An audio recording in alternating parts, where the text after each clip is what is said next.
Welcome to our webinar on restoring movement with 3D printed devices designed for joint replacement. I'm Carolyn Lowell with Bone Zone, and presenting today are going to be 5 experts from 3D Systems. They are going to share how advancements in 3D printing technologies and design strategies really make additive manufactured implants ideal for joint replacement. And importantly, they're going to talk about how the technology can help surgeons increase efficiencies, reduce costs, and improve outcomes. Before we get started, I would like to say a few words about 3D Systems. You might currently work with them or be looking for a partner who can help with your 3D printing needs. And 3D Systems capabilities really span from concept and design to regulatory clearance and device manufacturing. They are known to be an industry leader in this space with expertise in high-quality implants, instruments, and models. And their commitment to innovation has really led to a significant number of implanted devices. They've actually manufactured more than 2 million devices, delivered more than 150,000 patient-specific cases, and supported more than 100 FDA-cleared or CE-marked devices. Additive manufacturing is a critical topic for the orthopedic industry today, and we really appreciate their sponsorship of this webinar. One final note before we get started, the panel is going to take questions after the presentation. So attendees, you can use the Q&A box at the bottom of your screen to submit questions to the panel. With that, I think we can jump right into the presentation. I'd like to hand it over to our 2 moderators, Chris Boudreau and Marcus Reichman of 3D Systems. Thanks, Carolyn. Thanks very much. First of all, I want to thank all of you for joining today, and a huge thank you to Bone Zone for hosting this educational webinar.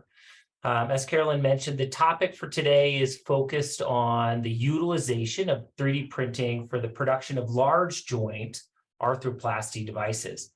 Over the years, we've seen relatively broad adoption of additive manufacturing for medical device production, particularly in applications where the clinical need for device complexity has made conventional manufacturing costs prohibitive. Good examples of this exist in specialties like spinal reconstruction and craniomaxillofacial surgery, both very early adopters of additive manufacturing.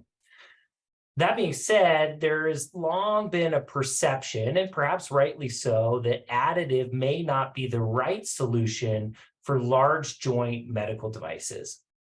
Today, we've brought together a panel of experts that will speak to many of the recent innovations in the space that are quickly closing the cost gap between additive manufacturing and historic conventional manufacturing, to the point where at 3D Systems, we feel that the clinical benefit received from devices that are produced in additive technologies will quickly outpace the cost of production. And improvements in efficiency of the product development phase, the production process, and supply chain management are all leading toward the ability to bring products to market faster and more cost-effectively with additive manufacturing. And with that, I'll hand it over to Marcus to introduce our panelists for today. Thanks, Chris. Yes, before we get started, I'm introducing our experts for today. So first of all, we have Ross Attardo, who's leading our innovation or application innovation group. Ross presents how his team adds value during the development of new applications. We have Michael Mann, who is one of our application engineering experts. Michael provides an overview of how we make our customers competitive with large joints. And then we have Miles Fresca, who's leading our personalized healthcare solutions team. Miles gives an overview of how 3D printing enables personalized healthcare solutions. From here, I give it over to Ross. Thanks, Marcus. Hi, everyone. My name is Ross Attardo, and I'm the Application Development Engineering Manager at 3D Systems. I'm part of our Application Innovation Group based out of our facility in Littleton, Colorado, and our focus is on healthcare applications. So what is the AIG? We focus on the challenging problems and the development of high-value applications.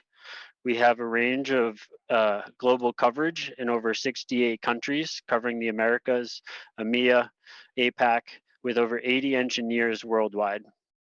We're subject matter experts in the printing technology that we offer, from DMP, SLS, SLA, figure 4, multi-jet printing, color jet printing, and our various extrusion technologies.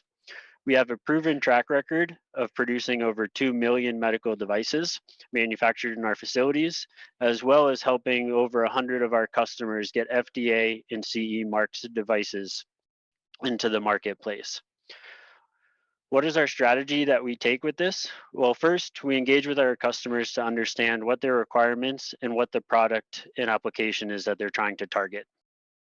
We are the bridge between our R&D teams and customers, which has two benefits. The first is that we're able to provide the voice of our customers directly back to our R&D teams and help develop what our product roadmap should look like.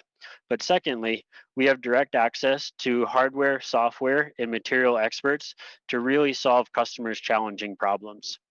3D Systems is unique in the industry in that we offer and support all aspects of additive, and we can help develop any application for our customers.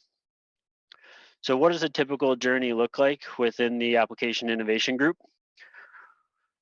Well, first, we have all of our functions in-house. So we have a dedicated business development team for healthcare that are out identifying and exploring the opportunities that exist. We then have development experts for process and product development. In addition to supporting our customers through their design requirements, 3D Systems also owns our own designs. So we have the experience from both sides of the spectrum. And finally, we also have regulatory experience. So we're directly tied with the FDA to understand how the requirements are changing over time and adapting our processes to accommodate those changes. A typical workflow would be to first identify what is a good opportunity. This is typically done with our business development team in combination with our application innovation group. Next, we'll work on novel designs, taking advantage of additive manufacturing and really innovate in the space for healthcare applications. We'll then, as we start to scale up into a production ready state, we'll develop our processes. So we'll utilize a phase-gated development process called quality by design within 3D Systems. So this is where we start from the prototype level, and then we identify what are the key requirements, what are the challenges associated with this device, and develop a characterization plan around those challenges. This really takes advantage of our robust material and process validations so that from a customer perspective, we've identified the standard baseline at which we operate. And this allows us to only focus on the product application and not have to worry about any of the process validations that need to take place. We then validate the process for both contract manufacturing to show capability, but we also work with our customers if they're interested in onboarding this technology themselves and offer trainings, or we also offer validation services where we take the approach that 3D Systems has developed and share that with our customers. Finally, we have two methods of producing and scaling. The first method is we can be a pilot production site for our customers where we de-risk the process through our development activities. And then we are a bridge for manufacturing while the customer is onboarding the technology themselves. Or we can go into full scale production within our facility and support all the customer needs from a scale up and volume perspective. Another option that we offer is we can work with external vendors as well. So if the customer has a preferred supplier that they like to work with, we're able to work with them as well and share what our validations and our development process has been in order to scale that up at their preferred supplier. As I mentioned, we have robust material validations based on our FDA feedback in connections with the F42, ASTM F42. And we also have a master file with the FDA that goes in depth into our validation process and identifies what is a worst case scenario for additive manufacturing so that when we apply this to customers' applications, it reduces the development time and the amount of effort required to identify what a worst case scenario is. This process is built off of our flagship machine, our Factory 350s. So we utilize this machine, which has a long history of producing high quality parts for production. We have recently launched and validated our dual laser system in Littleton, Colorado, which can help reduce the build time by up to 50%. This relies on our historical unique machine configuration, which is a vacuum chamber, which is what 3D Systems is known for on our metals platforms. This allows for tighter process control, yielding higher repeatability and exceptional part quality. For those materials that are especially oxygen sensitive, specifically titanium and other high material alloys, we operate with roughly 30 ppms or lower, which provides a really robust and stable process for printing these materials. So if we were to now look at how can we take advantage of this machine and apply this to large joints, well, we're able to take advantage of the long historical context that have been used in orthopedics, specifically for spine cages for a long time. We're able to print repeatably in controlled monolithic structures. So the photo on the left is a demo part of ours where we showcase the lattice capabilities. On this part, you can see there's 4 different lattice designs that are used to just show what the technology is capable of. This is a monolithic structure, and we are able to control the porosity, surface roughness, strut size, and unit cell geometry to meet our customer specific applications. As Chris mentioned earlier, we're able to increase design freedom, which doesn't incur any additional cost.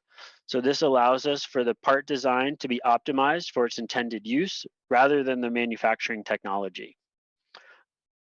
Along with this, we're able to go through rapid design iterations very quickly so that we're able to optimize this design sooner in the development process rather than waiting for other tooling or fixturing required to produce these prototype parts. And finally, with the current increase that we've seen in the industry with lead times across many suppliers, additive technology allows for the combination of several process steps to reduce the supply chain and complexity at the same time as reducing the lead time.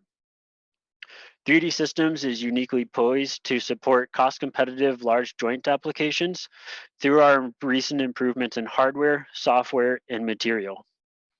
I'd now like to introduce Michael Mann to discuss some of these improvements and how you can expand your portfolio to large joint applications with new build strategies and materials. Thanks, Ross. I'm a senior application development engineer with the AIG, and I'm going to get a little bit more in depth on how we support customers to develop their devices incorporating this additive workflow, specifically in large joint applications. So 3D Systems has a myriad of tools that we use to support applications, including software, hardware, and material development. So the process begins with 3D Expert. 3D Expert is our end-to-end additive CAD solution. It enables a creation of geometries, lattice generation, supporting, and slicing of files to use in metal printing processes. We can generate nearly an infinite amount of lattice combinations to offer roughness, bony ingrowth, radiolucency properties per customer and FDA requirements. It also enables us to use unique supporting strategies, not only traditional physical supports, but also advanced supports that don't physically touch the part and can allow for overhang geometries previously limited in the additive space. In addition to this, the software allows us for design freedom, such as stacking models to allow for higher throughput laser on time. We can use this 3D Expert software to start with a customer's design or from scratch and to create from that process for the additive environment. All of these features allow that optimization of complex parts and geometries and enabling that throughput of machines. They also allow us to dial in customers' specific needs for production. So over the course of time, we've had a number of innovations in the additive space that have led to cost reduction to become more cost competitive with conventional manufacturing, especially in large joint applications. 3D Systems has constantly been optimizing and developing parameter sets, including the addition of 90 micron layer thicknesses, both for lattice and solid. while still maintaining the highest material property standards. So how do we achieve this? We can achieve this by not only the 90 micron layer thicknesses, traditionally only offered in 30 and 60 micron layer thicknesses. With that increased layer thickness, you get less scanning time, which increases your productivity. In addition to that 90 micron layer thickness, as Ross had mentioned, the DMP Flex and Factory 350 dual systems can also increase that laser productivity by up to 50% with the addition of the second laser. These machines with faster build times enable a higher yearly output from a single machine, driving down cost and eliminating the need to scale to more machines, a larger footprint as quickly. So those DMP systems that we offer allow for customized patient-specific devices, but also enabling volume manufacturing. There's kind of a DMP solution for both ends of the spectrum, from that volume to patient-specific small applications. At the same time, you're still promoting all these benefits of additive manufacturing that Ross had previously mentioned. We have more design flexibility for better patient outcomes, a monolithic lattice structure from the same material, and a faster time to market. So you can see that from where we've evolved in our additive journey years ago, from just the Flex 350 with the 30 micron, 60 micron layer thicknesses, in the addition of 90 micron layer thicknesses, dual laser system, and optimizing in 3D Expert with stacking and other support technologies, that we're able to reduce that cost into something that's competitive with conventional manufacturing. In addition to not only just being more productive, we've started to add more materials to our portfolio for the orthopedic space. The large joint space has also, been used predominantly with cobalt chrome and large devices there requiring higher fatigue and surface finish requirements. 3D Systems has used its validated and robust material parameters and validation strategies and applied this to these new materials. Also enabled on both the Flex 350 and the Flex 350 dual solutions. So what that enables for us is, especially for cobalt chrome, we're still meeting the ASTM F75 standards for material properties. We're enabling a high polish surface finish, the same surface finishes that you can achieve from conventional manufacturing, such as castings. At the same time, you're also getting the benefits of additive. So you have a porous structure with similar ingrowth tie, and you're allowing those same lattice structures developed within 3D Expert or other softwares to be used for both titanium, cobalt, chrome, and whatever other material you might require there. So the benefits there are that now you have the same 3D Systems machines producing validated parts in different materials in this large joint space. So the transition there, I'm going to hand it over to our next speaker, Miles Frasca. He'll discuss the impact of personalized healthcare solutions. Thanks, Michael. I'm Miles Frasca. I manage our personalized healthcare business. And when we talk about the use of personalized applications and technologies for arthroplasty, there are several benefits that immediately come to mind. And I think it's important to start with the improvements that we can see in operational efficiencies. So I'd like to take a minute and walk through the upfront digital workflow and manufacturing process. For us at 3D Systems, it starts out with the upload of patient CT data from a healthcare professional or medical device company. That data typically comes to us in DICOM format, and our team can review that scan and ensure that it meets all the requirements for the intended purposes of creating a patient-specific medical device. At that point in time, in DICOM format, that data consists of a stack of 2D black and white images. So the next step in the process is converting those images to a 3D model. We do this in a software called D2P.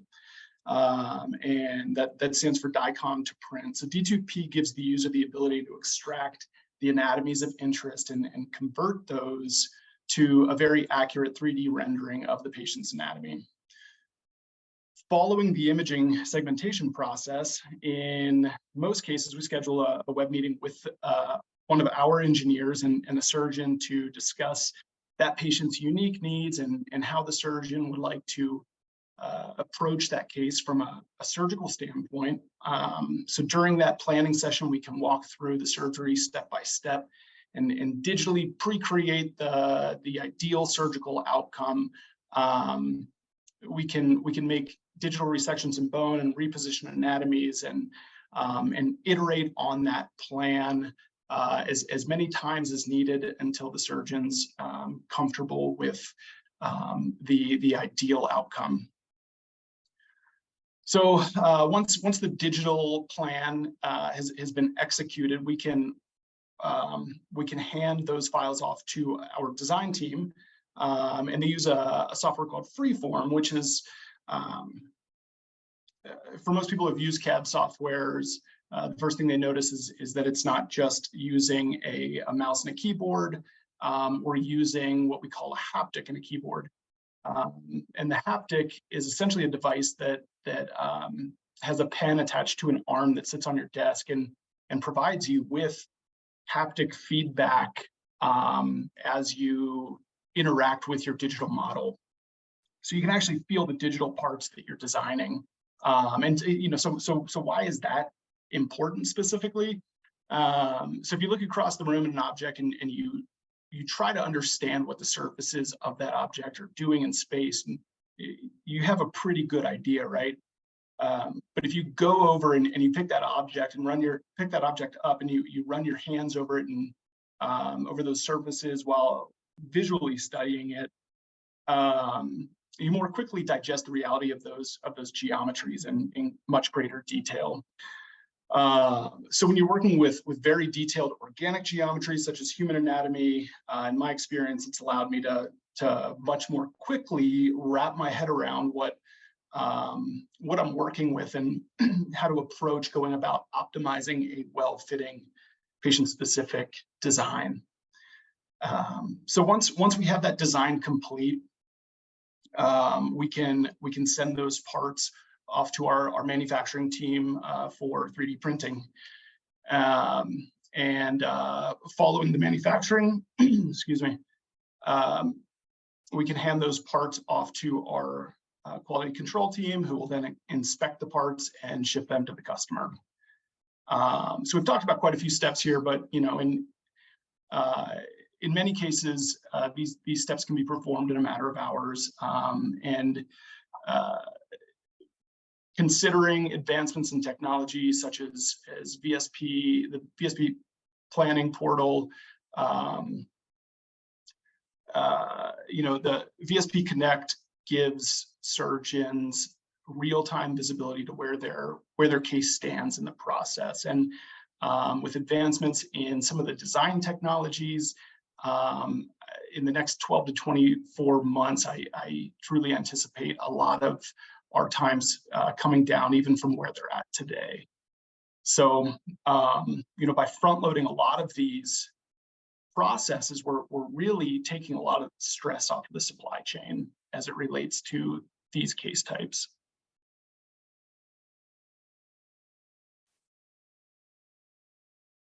So in the next slide, so other impacts of personalized applications in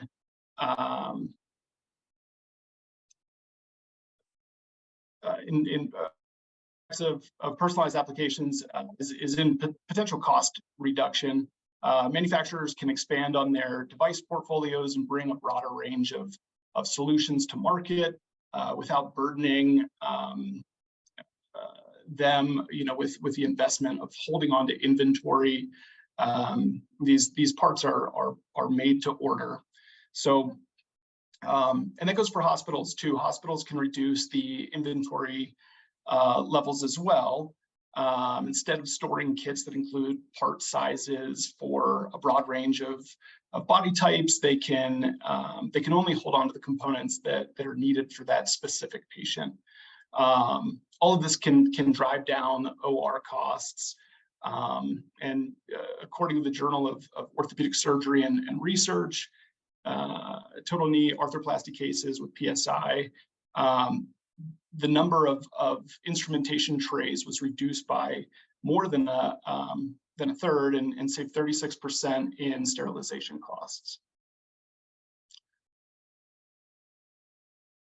So with the next slide, I really want to touch on what this all boils down to, and that's the one reason why we are doing what we do, and that's to improve patient outcomes. So with 3D printing, we have the ability to go beyond the limitations of some traditional manufacturing processes with certain complex part geometries, and we're able to build lattice structures that are intended to support better osseointegration, which in turn may help patients recover and regain mobility faster. Additionally, additive manufacturing is helping patients around the world with truly life-changing surgeries, and enabling procedures that were never before possible. And I'll hand it back over to the moderators. Thank you. Miles, thanks so much. And panelists, thank you very much. At this stage in the presentation, and guys, thank you much for the concise and very clear and articulate presentations. At this point of the presentation, we'll open it up for some Q&A. Some questions have already started to come in. And I know we've got some limited time today, but we will try to get to as many questions as possible. If we don't get to all the questions, please know that we'll reach out directly to you to try and get all of your questions answered in a timely fashion. So the first question that came in today, and as I'm looking at it, I think it probably directs well to Ross Attardo. The question is, what is the average time to bring a product to market utilizing this 3D Systems AIG infrastructure? So with that, I'll pass it off to Ross, and Marcus, if you want to add commentary to that as well. But Ross, let us know your thoughts on that question. Yeah, that's a great question. We have seen and been able to get products to market in as quick as 3 months.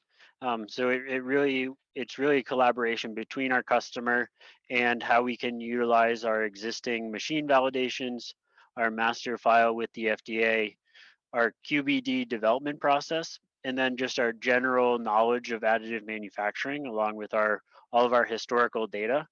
So we're really able to take our historical data and be able to process and we're able to characterize our process so that we know what tolerances we're able to hit to reduce some of that development time, as well as leveraging our machine validations and master files to identify what is a worst case for various products and be able to recommend that to our customers to reduce the amount of time that they spend testing, doing design iterations, as well as just general machine or process validations that they'll have to do.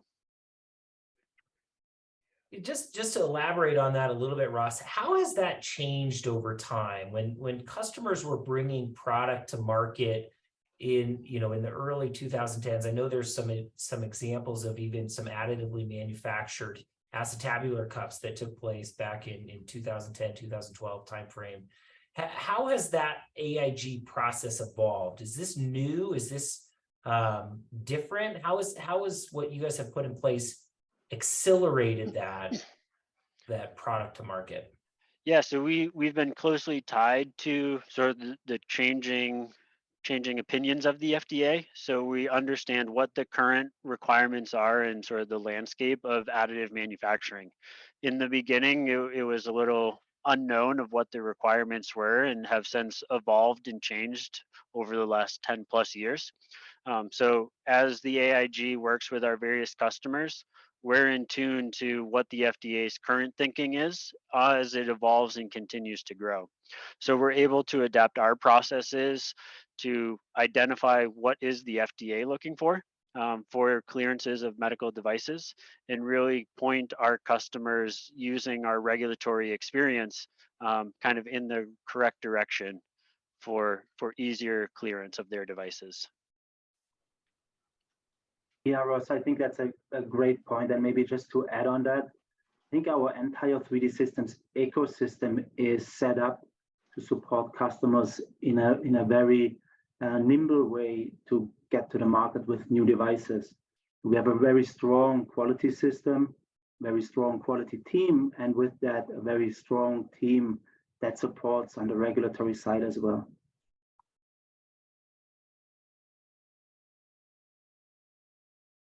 Perfect. Ross, Marcus, thanks so much. As I'm looking at this next question, it does seem to be very technology focused. Michael, I'll pass this question to you. But the question is, how does laser technology compare to conventional production techniques or even other additive technologies from a resolution perspective? The lattice structures you showed seemed very detailed. Yeah, thanks for the question. So, we do have the high resolution lattice, so we're able to get a very high fidelity for those very small struts, porous sizes that we can dial in with 3D Expert, like I mentioned, kind of an infinite number of possibilities. You get so much more customization than a plasma spray, a grit blast, or other intensive deposition techniques. You don't have to deal with those other additional processes. So you have this monolithic part, once again, that we've said that you eliminate some of those issues. You don't have issues with mechanical properties and shear, for example, that you might have with plasma spray. In addition to removing these separate processes that can be very complex, you have additional surface prep, you have masking, you have extra contact materials, and that's not to mention the lead time for some of these processes can be incredibly long. If you're just printing the part and the lattice structure all in one, that you have a huge benefit there, in addition to a customization. When you can dial that in with the productivity of the system, it just makes a lot more sense from that. You can even mimic in 3D Expert, you can even mimic things such as a plasma spray or a grit blast to get those same features that you had before in an additive environment. Awesome. Thanks, Michael. This next question has come in actually a couple of different times in slightly different wording, but I'll ask this. I think this is a good one that probably starts with Miles, and maybe Michael, you can add some of this as well. But the questions are around, how do you verify the quality of your patient-specific instrumentation? Do you have to do finite element simulation for each individual case? And then another question that follows on to that was, how do you validate patient-specific devices as they are all unique? So those are, I think, two very similar questions that probably have the same answer. So I'll pass that to Miles for now.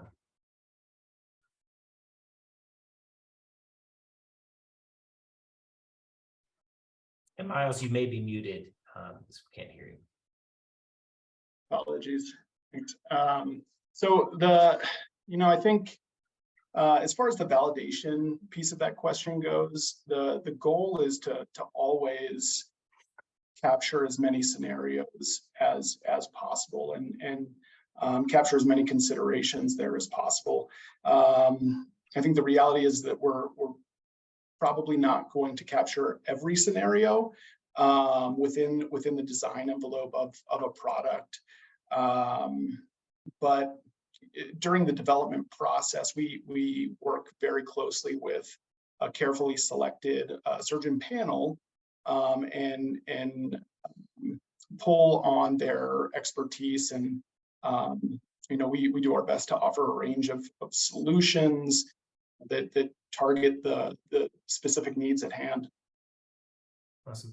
Michael, would you want to elaborate on that? Maybe talk a little bit about worst case worst case validation parameters that help us to essentially obviate the need to do finite element analysis for every case? Yeah, absolutely. So and then Ross touched on this as well, as using our really robust material validations and master file, that we have this material properties, we have this data, we can, are extremely confident in the material properties, and as printed devices, you don't need that. You remove the need for that. So when you're validating around, you do need to. It's tricky for PSI, but there's ways to validate for that. Those large extents that you can have, and then we have that robust material parameter set that we've shown time and time again is producing those properties that you need.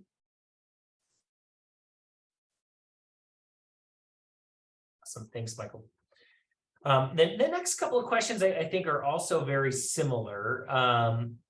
They're around kind of, I think, the scalability of the production network. And so one of the questions is, what options does 3D Systems offer for volume production of large joint implants? Another question in that frame is that dental labs have been facilitating implant planning and 3D printing or milling of metals for many years. And are you looking at leveraging their experience across the country to facilitate? So I'm going to pass this to Ross, and Ross and Marcus, maybe you can elaborate a little bit more.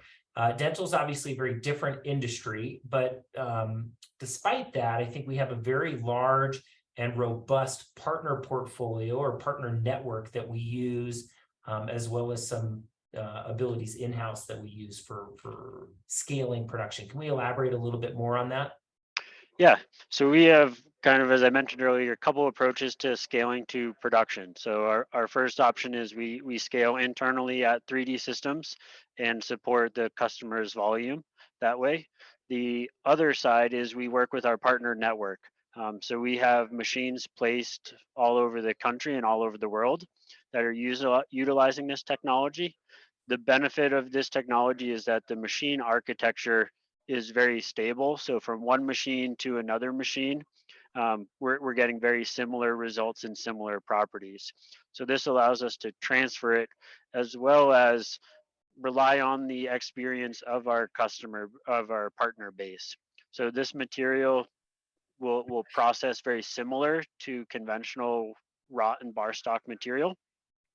So that means we can take the expertise of 3D Systems on the additive side and partner with some of our networks, some of our partner network that has the experience in post-processing in other areas to really deliver the best part to our customers. Marcus, I'm not sure if you have anything you want to add on that.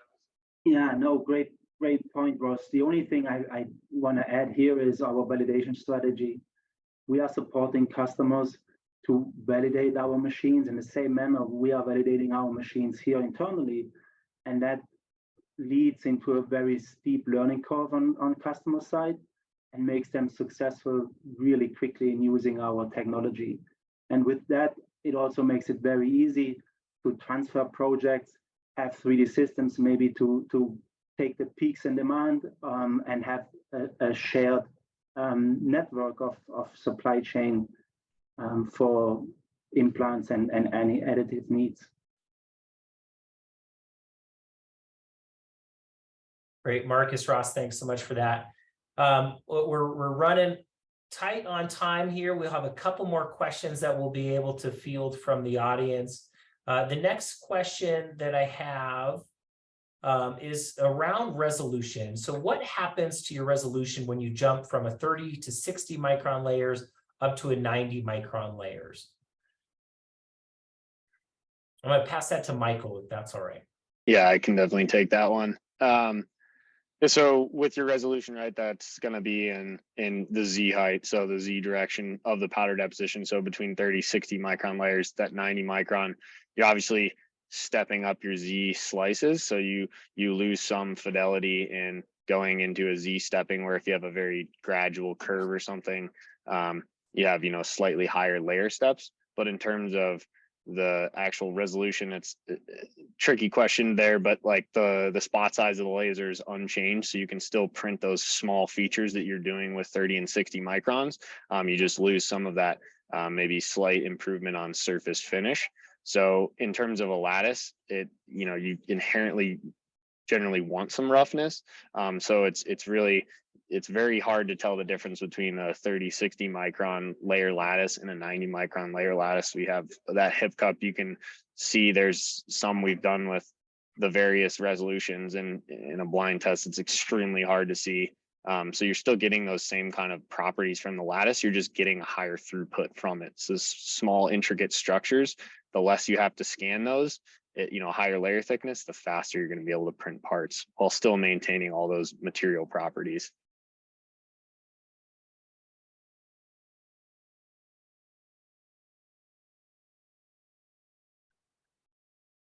Michael, great answer. Thanks so much for that. And we probably have time for 2 more questions. The next question, again, I think looks to be a Michael Mann question. What has been, in your opinion, the most meaningful or meaningfully impactful innovation that has driven costs down for large joint additive manufacturing? I'd say it has everything to do with the laser productivity. So not only in addition to more lasers, sometimes that can be a diminishing return, 8, 10, 20 lasers. You start to see diminishing returns on a build plate, but that addition of multiple lasers and addition of laser efficiency, so on time. So the more your lasers running, the more productive you're going to be. So I'd say, in addition to having those 90 micron layer sets, the dual laser, and then the stacking, it's kind of a trifecta of keeping that laser on as much as you can in a production setting. That's going to drive your costs the most.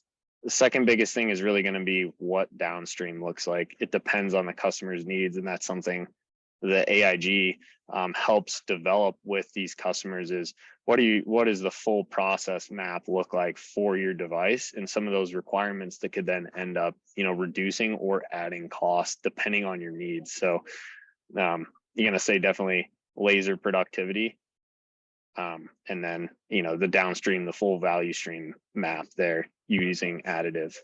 No. Anything else to add there, Marcus or Ross? Yeah, I want to add on one thing. And while we talked quite a bit about cobalt chrome today, and Michael, I completely agree with your answer. I think that's all great points. But I want to highlight is while cobalt chrome is a new material on our 350 platform, and for applications such as maybe the femoral knee, 3D Systems has a long year experience in using cobalt chrome within the dental applications on our machines. So it's not a complete new development or something we are just untapping. We have certainly experts in-house who know very well how to run and how to deal with cobalt chrome on our machines. Thanks, Marcus. So it looks like, and there, I do want to apologize. There are a lot of other unanswered questions here. We will reach out individually to each of these and get those answers to the attendees. But there's one here that I quite like that I'd like to finish on. I'll pass this question to Miles. Says, what has been the most impactful patient-specific case you have participated in? Well, that's a really difficult question. There have been there's so many cases over the years, and really every day we are working on a case that has a tremendous life-changing effect on the patient. One example in one of my last slides, there was a pelvic implant case where the patient had a large tumor in their acetabulum, and it became apparent quickly that this was boiling down to a limb salvage case. And so the device that we were able to design for that patient was able to save that patient's leg, which is hugely impactful for that person and that person's family.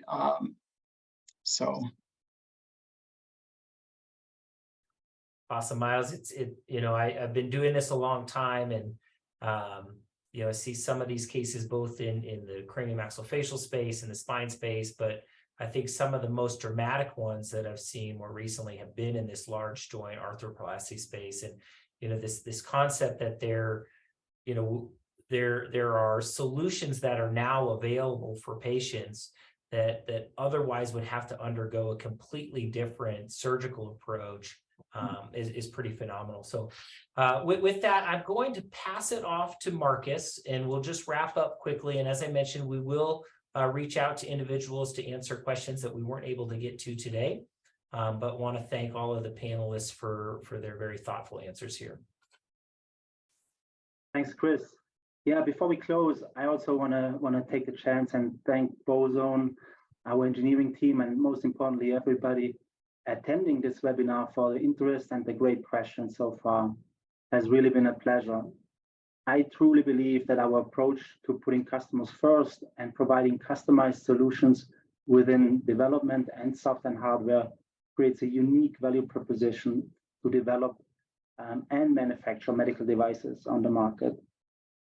We are excited to work with you and discuss how we can support your 3D printing roadmap. Please reach out to us if you have any questions. And with that, I'm going to give it back to Carolyn. Excellent. Thank you so much, Chris, Marcus, Ross, Michael, Miles. This was a really great presentation and discussion, and we appreciate you sharing your perspective and expertise on not only the technology that you're using today, but where you see the technology headed in the future. I also want to say thank you to our attendees. I hope you took away valuable and insightful information, no matter where you are in your additive journey.